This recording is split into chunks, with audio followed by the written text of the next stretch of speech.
Bulavanaka, Fiji, and welcome to another edition of Gold FM's Speak Your Mind. I'm your host, Dion Davu, and with us in studio today, a representative of the Worldwide Fund for Nature, WWF Pacific, their representative, Mr. Ian Campbell. He is their manager of the Shark Heritage Program. Now, the word shark, there's no other animal whose name alone produces fear and awe in equal measure. There's no other animal as well that is as synonymous with the culture and heritage of the South Pacific. From Dakwanga, the shark god of Fiji, to the shark legends of the Cook Islands and Samoa, sharks are not just predators from the sea, they are interwoven in our region's history. And despite their significance, sharks and their close cousins, the rays, are in trouble. Now, in the year 2014, a little-known report by the International Union for the Conservation of Nature was released to the public. And in that report, it stated that, yes, over 1,000 species of sharks and their close cousin rays are in danger. Now, the contents of that report made for grim reaping, and it concluded that a quarter of all shark and ray species are threatened with extinction. However, all hope has not been lost, and since then, efforts have been made to change things. Fiji and her Pacific neighbors, Papua New Guinea and the Solomon Islands, amongst others, have united along with the WWF Pacific to help fight this Pacific and global problem. Now, today with us in studio to tell us more about WWF Pacific and the initiatives that they have in place to help protect these majestic marine citizens is Mr. Ian Campbell, who is the manager of the WWF Pacific's Shark Heritage Program. Mr. Campbell, thank you very much for being with us today. And of course, yes, moving on, tell us a little bit about yourself and the role that you play within your organization, WWF Pacific. Hi, Dion. Firstly, I'd like to thank you for inviting me into the studio. Really appreciate it. WWF, we're a conservation organization working all around the world. Issues ranging from climate change, pollution, biodiversity, conservation, and protection of species, which is where I work. So it's the shark species, which is what I focus on. So my role in WWF is to manage our global shark and ray conservation initiative. And a very important part of that is our Pacific Shark Heritage Program. So my job really consists of working with governments, the fishing industry, local communities, businesses to try and reduce the number of sharks and rays that get killed around the world. And also try and protect some of the important marine habitats that they need for healthy populations. So I'm talking about habitats like coral reefs and mangroves. And the Pacific is a very important part of the world for sharks and rays, as it's home to the largest tuna fisheries, where huge numbers of sharks and rays are caught in the chase for tuna. I see. And before the beginning of the program, you made it known to me that even though sharks and rays, they're caught in Pacific waters, they export, of course, taken to other places of the world. So your focus, of course, WWF's focus is the South Pacific region. That's right, yes. While sharks and rays are not really necessarily eaten or even landed in the South Pacific, in Fiji and the Pacific Island countries, a lot of them are caught here and then taken back and landed elsewhere. I see. And moving on, now a very important question. What species of sharks and rays live in Fiji waters, and where do the figures stand in regards to population numbers of both species? Well, Fiji's blessed with a wide variety of sharks and rays that live both in the coastal waters and further offshore. There's no accurate figures of exactly how many different types of species there are in Fiji. But some of the coastal species that we know of, and your listeners may have heard of themselves, or seen without snorkeling or diving or fishing, include hammerhead sharks, lots of reef sharks like white tip and black tip reef sharks, nurse sharks, lemon sharks, and if you just ventured a little bit down the road from here, down to Pacific Harbour, you can get up close and personal with big bull sharks and tiger sharks. If you go further offshore, you get species such as mako sharks, some species that your listeners may not have heard of, like silky sharks, blue sharks, oceanic white tips, and of course whale sharks, also found in Fiji's waters. These ones often interact or caught by fishing boats that fish a bit further offshore. So as you can see, Fiji's got a huge variety of sharks in its waters. Fiji, just to let you listeners know, doesn't have any records of great white sharks in the waters. I see, yes. So we've got a great number. Just looking at those species, bull sharks, we've got makos, white and black tips, nurse sharks and lemon sharks. I mean, that's a fair number of the world shark population, the shark species that exist in Fiji waters. Oh, it is, and it's like this throughout the Pacific. The Pacific is, it's a huge, vast expanse of ocean with little small islands between it. So it's going to have lots of marine species, and sharks are throughout the waters, inshore, offshore. And as you can see, I was at the Coral Coast Just a couple of weeks ago, driving past the Coral Coast, I saw little black-tip reef sharks just as you're driving along the road there. So it's, Fiji is blessed really with the amount of sharks it has in its waters. So you, as a shark conservationist, when you see those sort of things, it sort of brings a bit of warmth to your heart? It's unbelievable. Every time every time I venture in the waters, I see something new that I haven't seen. You think you've been doing something a long time and you'll see everything, but Fiji just is a country that keeps on giving. That's wonderful to hear, Mr. Campbell. And yes, now a shark, or rather sharks and their little known cousins, the rays. Tell us more about rays. So the rays, people often overlook rays when we come to shark conservation. When we talk about sharks, people always think of the sharks that they know, the big teeth, the fins, the typical shark shape. But I said rays are definitely one of the species some of the species that we include when we talk about sharks. We talk sharks because people understand that, but when we talk about sharks, we're including the rays as well. So sharks and rays are related. They're called elasmobranchs, if you come to the really technical term, which means that they don't have any bones in their body. So that's how they differ from normal fish. They just have cartilage, like you and I have in our ears, which is what makes them very flexible, and they're very good swimmers for having this. So that's what sets sharks and rays apart from other fish. So when we talk about the Shark Heritage Program or WS Shark Conservation Work, we're definitely including the rays in this. And rays, as we've come to see, need as much, if not more, help in protecting some of their species from declining populations. And what sort of rays do we have? What sort of species of rays do we have here in Fiji? You've got some of the really iconic ones. So manta rays are some of the most important. You've got whip rays, which people wouldn't have heard of, but they're an endangered species. They're one of the most endangered species. Stingrays, eagle rays. Probably one of the ones you'd see a lot if you're snorkeling, especially if you ever venture out to the Alluvia or the Coral Coast, is blue spot rays. They're little. These ones you would really see in shallow waters.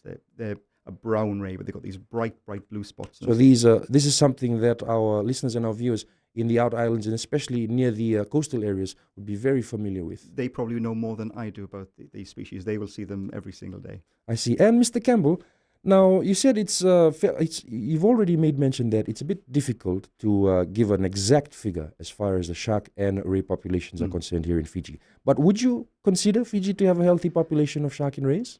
So as for how healthy the populations are, that's one of those questions that's much harder to answer and to give specifics. But some species seem to be faring better than others. There's not much detailed information to go on, but we do have some information from dive operators who took part in a Fiji-wide survey since 2012. It was called the Great Fiji Shark Count. So you've got some dive operators spread throughout Fiji, collecting information when they saw them twice a year in 2 months for the past 3 years. And some of the results that came out of that indicate that the coastal species aren't as serious trouble as we first feared, which is great news for the thousands of tourists that come to Fiji to see these magnificent animals in a natural habitat. For species found a bit further offshore, the news is not necessarily as good. So species like the oceanic white-tip shark, which is often caught in tuna fisheries, they're not doing so well, and they've required some special protection measures at the regional and international levels. I see. Thank you for that, Mr. Campbell. We'll take a short break right now. And for those of you who've just joined us, welcome once again to Speak Your Mind. With us in studio, the WWF Pacific's manager of their Shark Heritage Program, Mr. Ian Campbell, with us to tell us all about our shark and ray population, plus the initiatives and awareness programs in place, currently being put in place by WWF Pacific. Stay with us. We'll have more in our next segment.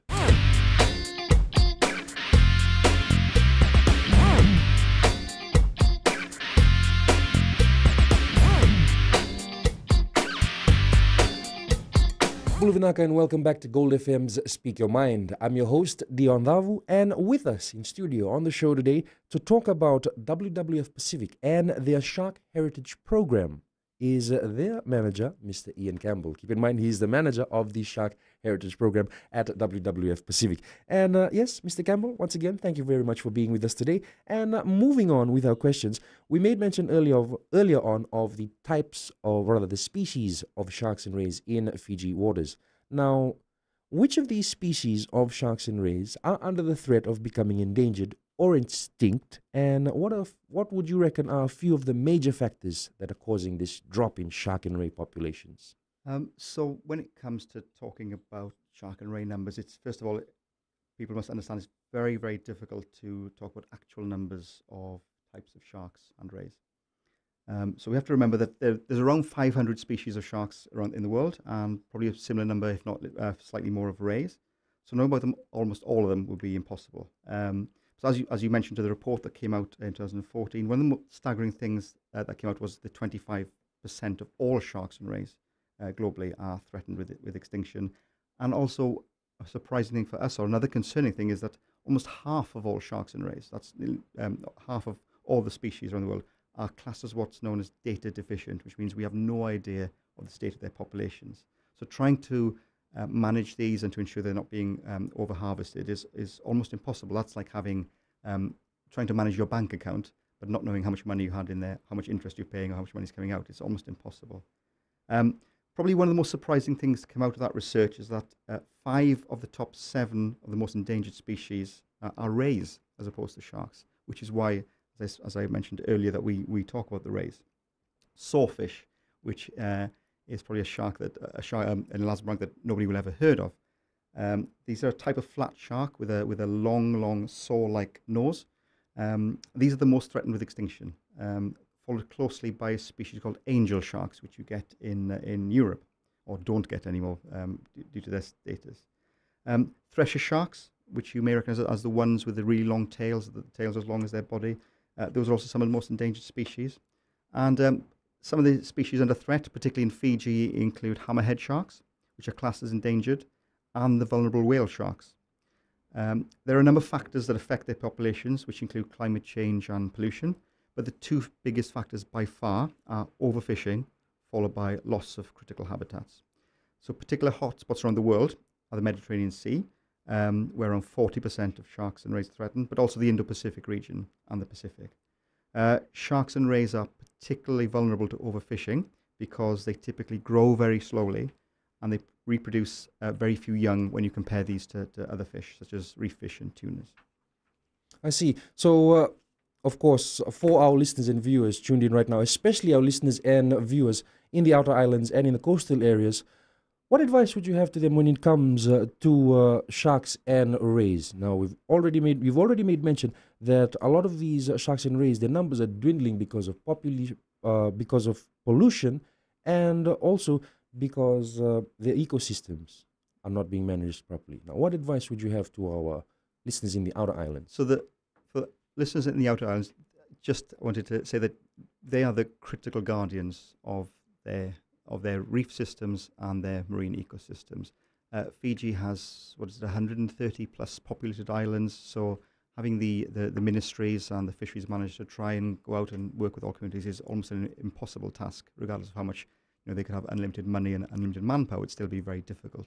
So these communities will play an absolutely crucial role in ensuring that not only sharks and rays are in a healthy state, but the wider marine ecosystem. So as I mentioned, one of the things that the report from 2014, which was a global report, highlighted was almost half of all sharks and rays we have no idea of the state of their population and their status. So we know that this sort of species exists, but we have no idea how many of them exist. Exactly. And that's on a global basis, where you're talking about places like the US and Australia and the EU, who've got lots of manpower and resources that look at these things. So in the Pacific, the issue of not knowing anything about sharks and rays is going to be even worse, because Fiji, Samoa, Solomon Islands, Papua New Guinea don't have the resources to go out and look at individual sharks in countries. So the local communities can play an absolutely critical role in helping provide some information of what's there, even if it's something as simple as we have seen a shark within our coastal fisheries, and there's records of sharks being caught. That is vital information. So even if it consists of maybe the Turanganikoro or the elders in the village, maybe just keeping an eye on the marine ecosystem and saying, yes, we know that these sorts of sharks come to these areas, and we have a fair idea about how many of them are there that come here. Absolutely, and these people will have more understanding and more knowledge of their local areas than WWF or government departments will ever have. So they can play an absolutely crucial role in just providing the information of what's happening in their region, which then can be used to find out what's happening as a trend. Are things getting better? Are they getting worse? Are they staying the same? at the moment we don't know.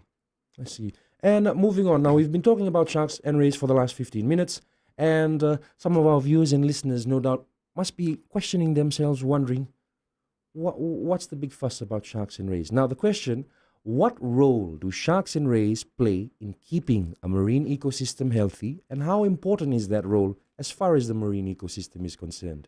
Well, the one thing, if it's just take one message from this, is that sharks and rays are absolutely critical in the marine habitat. As I said, you've got over 1,000 species when you combine the sharks and rays, and they range from the big predators like the great white shark, the tiger sharks that people have seen, the bull sharks, right through to sharks that scavenge on the bottom, like your lemon sharks, on your nurse sharks.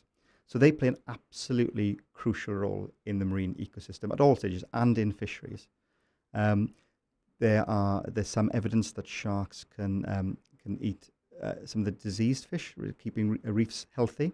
But probably the best example to kind of give is that sharks, they're a bit like the lions when you go into that kind of, if you have an analogy of different type of animal, they keep things in check. So, for example, sharks keep the reef fish that eat reefs and eat reefs in check. So shark populations keep these numbers down. Without sharks, those fish numbers could potentially explode, and then they would have an overabundance of these fish eating the reefs, which would affect the reef health itself. So they're absolutely fundamental in not just as a tourist attraction, but for food security for people. So in other words, what our listeners and viewers can take away from this, the importance of sharks and rays in our marine ecosystem is that they provide a balance.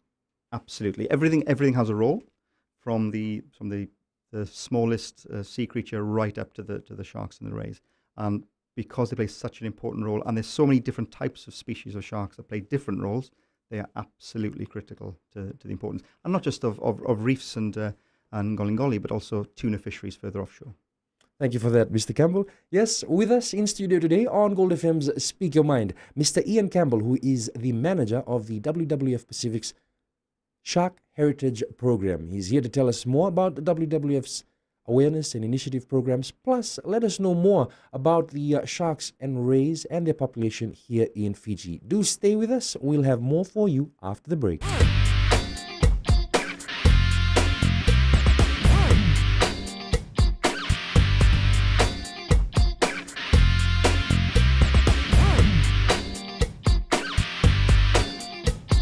Bulvinaka, and welcome back to Gold FM's Speak Your Mind. I'm your host, Dion Davu, and joining us today on the program from WWF Pacific, he is their manager, Shark Heritage Program. His name, Mr. Ian Campbell, and he's here to tell us more about the very important work that WWF Pacific carries out in regards to sharks and rays here in Fiji. Mr. Campbell, once again, thank you for joining us, and moving on with our questions.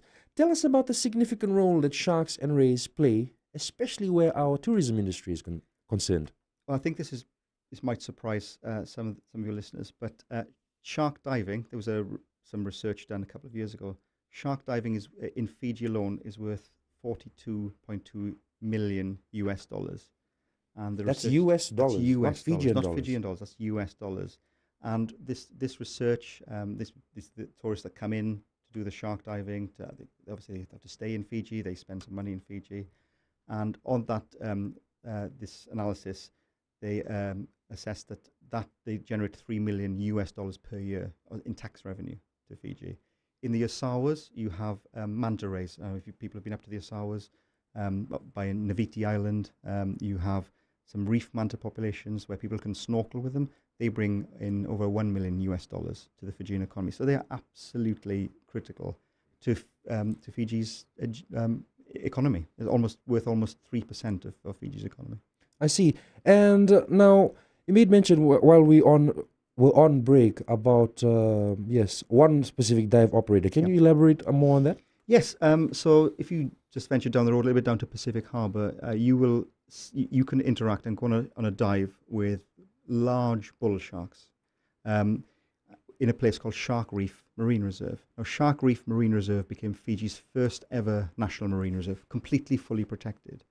And so to give you this kind of story of what happened there, is the dive operator who was set up there negotiated with the local communities within Galoa region, and asked if they would be willing to give up their traditional Ngoli fishing rights for Shark Reef in return for not fishing there at all, and the dive operator bringing in guests and tourists to interact with the bull sharks and the other species there.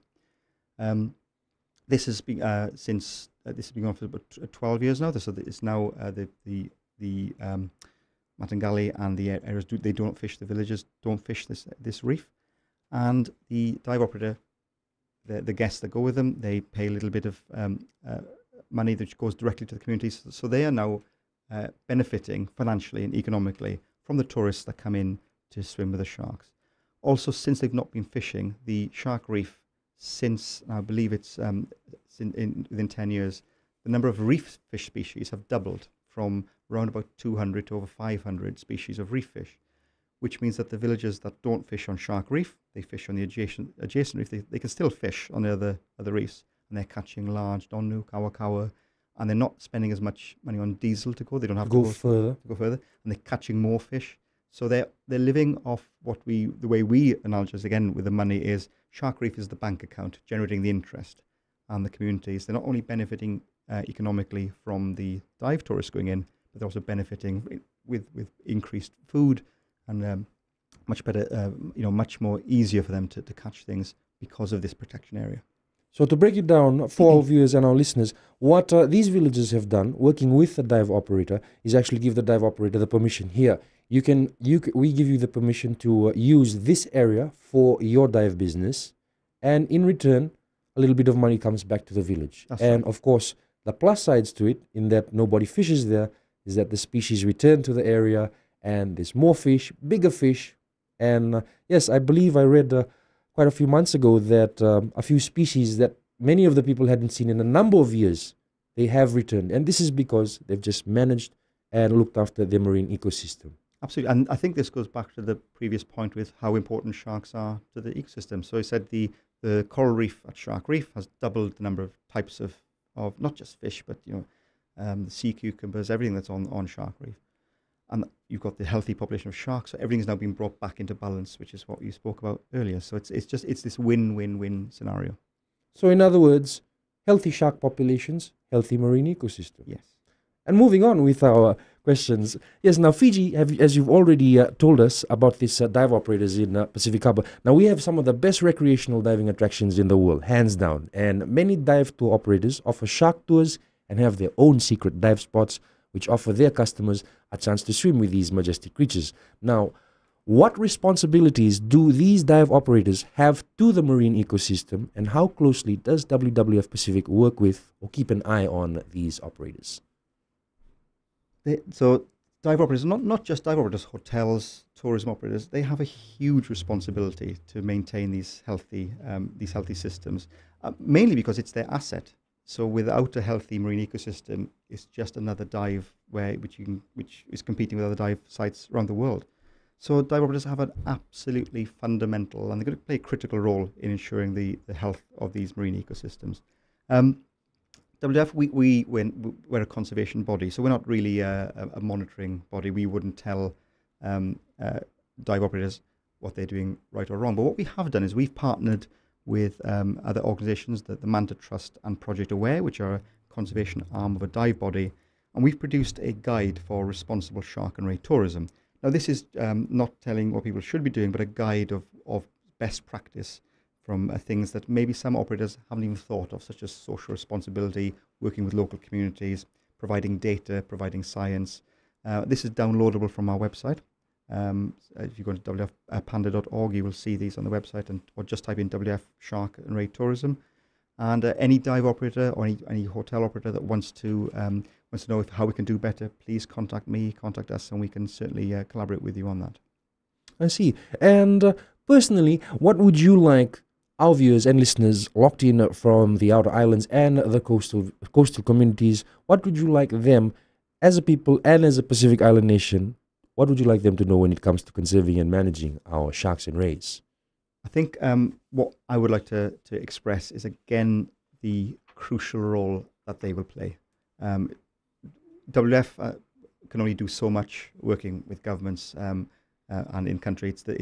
Your local communities, your listeners really can play a significant part, even if, as I said before, even if it's just keeping records of where sharks have been caught, even where they know sharks congregate. That would be fantastically important information that we could use and help manage these populations sustainably.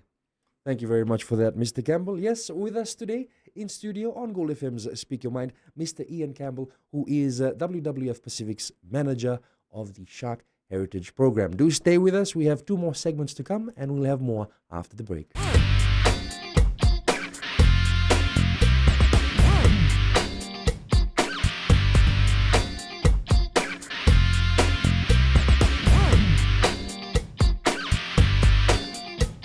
And welcome back to Gold FM's Speak Your Mind. I'm your host, Dion Davu. If you have any calls for Mr. Campbell, give us a call, 3220906. Of course, Mr. Ian Campbell is the manager of the Shark Heritage Program at WWF Pacific, and their work is very important. Yes, making sure they're keeping an eye on our shark and ray populations here in Fiji.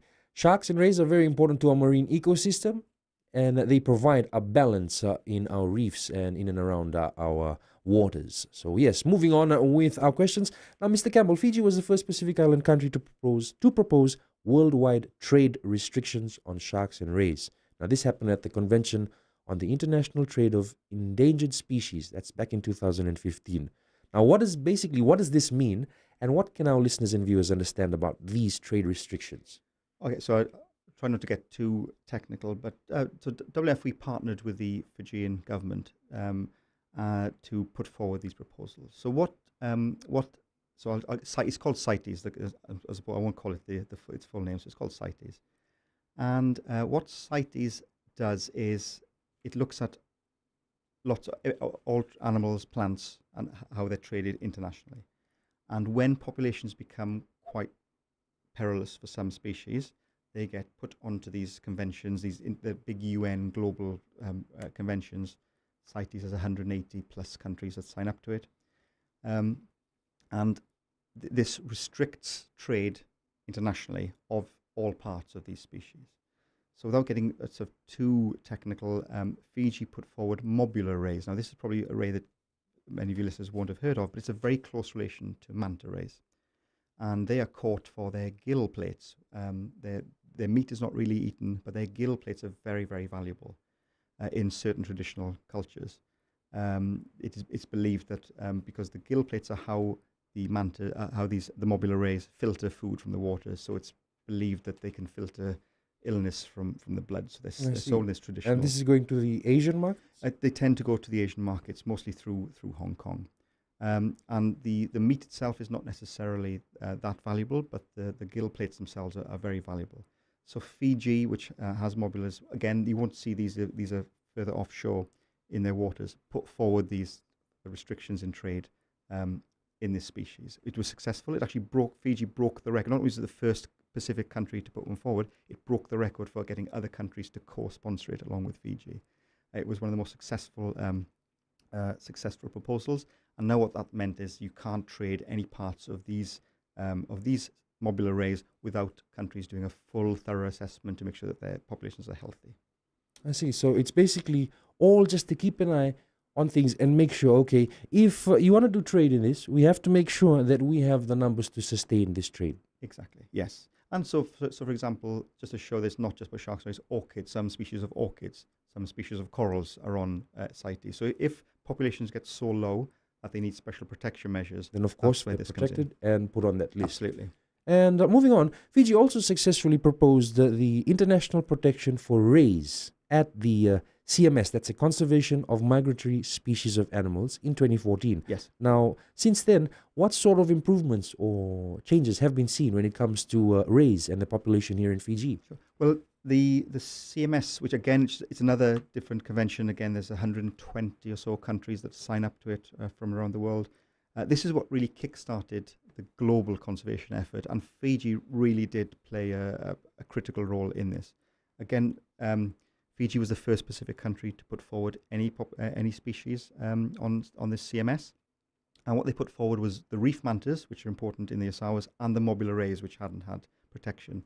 And without Fiji's sort of world-leading efforts there, we wouldn't have got the CITES protection that happened last year. Also, you've now got some regional efforts to try and protect these species, and you've got Fiji championing protection at regional levels with Pacific countries and other countries that fish in Fiji's waters and the Pacific Ocean to try and stop the population declines of these species. So, of course, if these other countries want to come and fish in Fiji waters, they have a responsibility to fish in the proper, appropriate manner, following the rules. Oh, indeed. So Fiji would have a responsibility to protect what's in its waters, and other countries have a duty of care to make sure that they're not overexploiting. It doesn't always work like that. It's very difficult. Of course, when there's money involved. When there's money involved, and also when there's boats offshore that's very difficult to get to, keeping an eye on things that are happening out there at far offshore is difficult. But because of Fiji's efforts, there are things that have been put in place to try and right some of the wrongs. I see. Now, Mr. Campbell, we've talked about the conservation of migratory species of animals in regards to rays, and also the Convention on the International Trade of Endangered Species in regards to sharks as well. Now, if you are able to, what are a few of the other major policies or initiatives that the WWF Pacific is working on with the Fiji government that you'd like to bring attention to? Yeah, so one of the things that we are looking to try and push forward is that Fiji, as we've mentioned previously, is an absolutely crucial country for sharks and rays, not just in the Pacific but globally. And last year, the Rewa River was shown to be one of the major nursery areas of scalloped hammerhead sharks, which are an endangered species. Not just important for Fiji, it's important regionally in the Pacific, and potentially it's one of the most globally important nursery areas for hammerhead sharks. There could be lots more of these. This was a research done by the USP, the University of South Pacific. There could be lots more of these areas throughout Fiji. So again, your listeners and your communities, if you know of these areas where you know there's lots of sharks, this could be, truly globally significant information. And of course, yes, I think sometimes for us here in Fiji, we feel we're such a small country. But with you revealing things like this, now, what's the name of that shark again, Mr. Campbell? It's a scalloped hammerhead. A scalloped so it's a type of hammerhead. It's a type of hammerhead shark, and its nursery areas are found to be in the Rewa River. Yes. And we wouldn't be surprised to see them similar in Navua, Dumba, and Ba. We wouldn't be surprised because the conditions in the Rewa are similar to other river deltas around Fiji. So if you've got communities out there who know of these sharks, please let us know. Once again, as Mr. Campbell said, yes, if you're joining us right now on Gold FM's Speak Your Mind, and you happen to be living in and around these areas, please, if you have any sightings or if you are aware of these shark populations, don't hesitate to contact the WWF and Mr. Ian Campbell. I'm sure they'll be very happy with the information. And of course, do stay with us. You're on Speak Your Mind. We'll have more in our final segment.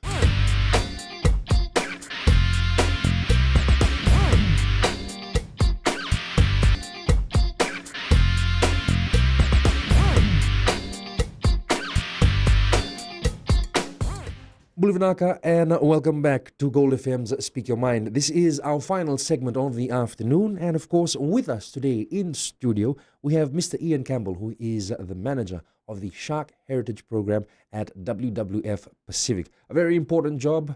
Him and his crew, yes, they keep an eye on shark population and ray populations here in Fiji, plus they help the Fiji government with any of the initiatives or awareness programs that they need to carry out. Keep in mind that if you are joining us right now and you have any information about sharks or rays in or around your area, don't hesitate to contact the WWF Pacific. Of course, your help will be very greatly appreciated. Moving on, Mr. Campbell, the United Nations Oceans Conference is coming up in June, and it'll be held in New York City.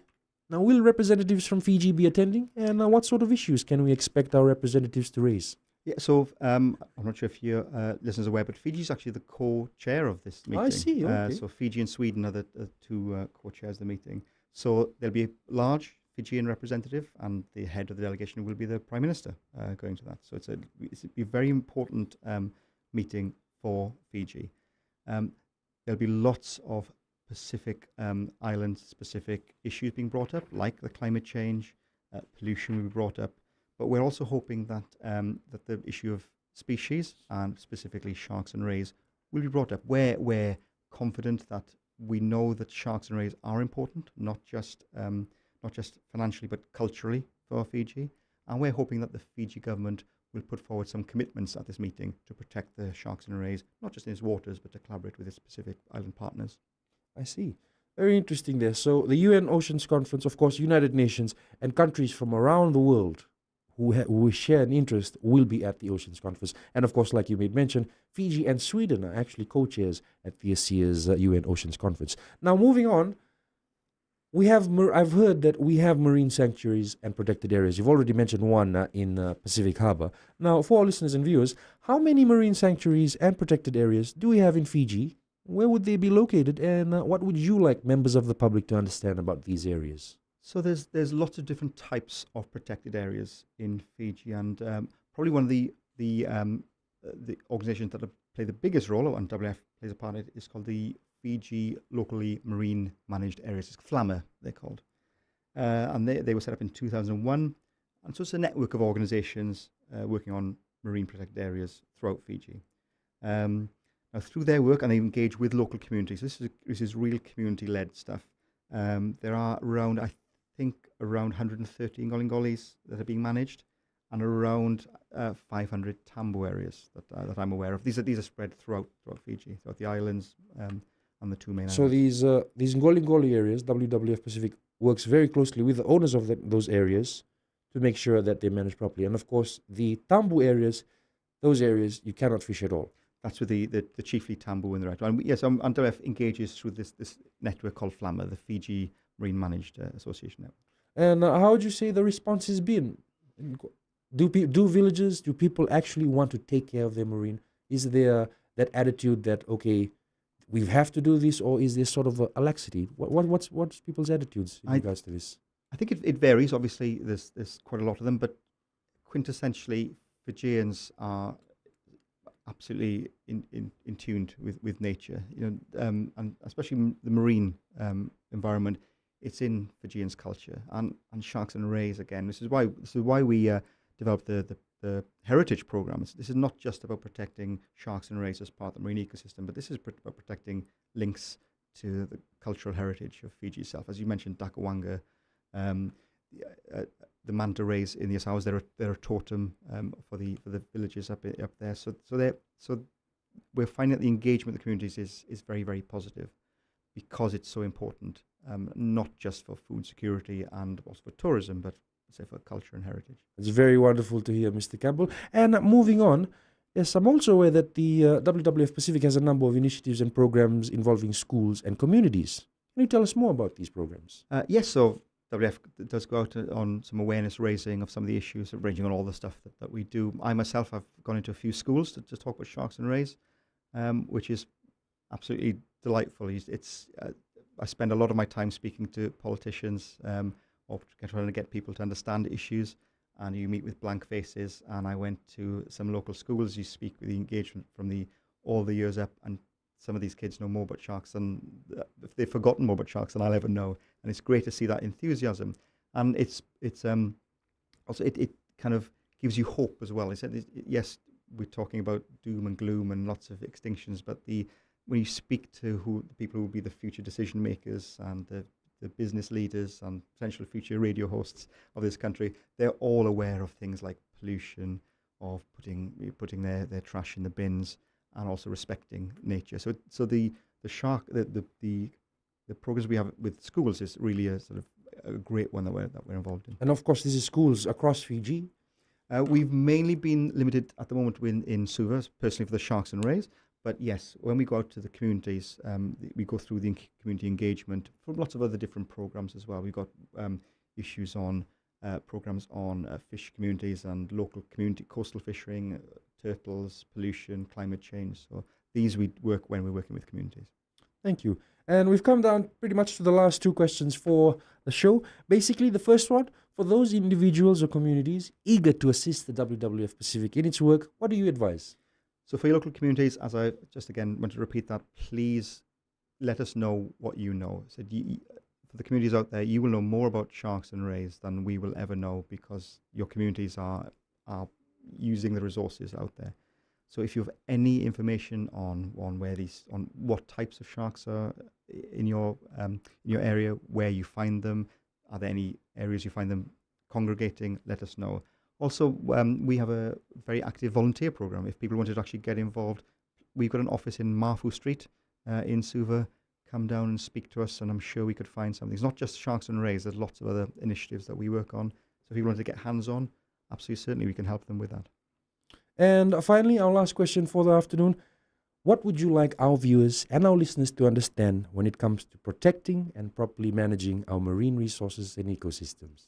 I think probably the first thing is that we mentioned before we came on air that some people think, why are you managing the sharks and rays? These, especially the sharks, these things are dangerous, and why do they need protecting? And they eat our fish, so why should we protect them when they're competing for our fish? But they're not there, as we've said, they are part of an absolutely essential balance in the ecosystem. So making sure that they are protected and their habitats are protected is absolutely fundamental, not just from a conservation perspective, from making sure that the reefs are healthy to produce food, to make sure that the tuna fisheries are healthy to keep producing tuna. So these things are absolutely critical. So anything that people can do and can assist us to do our job is really, really welcome. Thank you for that, Mr. Campbell. That's all we have time for today. We thank you for making the time to be with us on Speak Your Mind this afternoon. And of course, for our listeners and viewers on Gold FM, our guest in studio with us today was Mr. Ian Campbell from the WWF Pacific, and he is the manager of the Shark Heritage Program. Keep in mind, if you have any information that you feel will help the WWF in its work, don't hesitate to get in touch with them. This is Dion Davu, and that's been another episode of Speak Your Mind.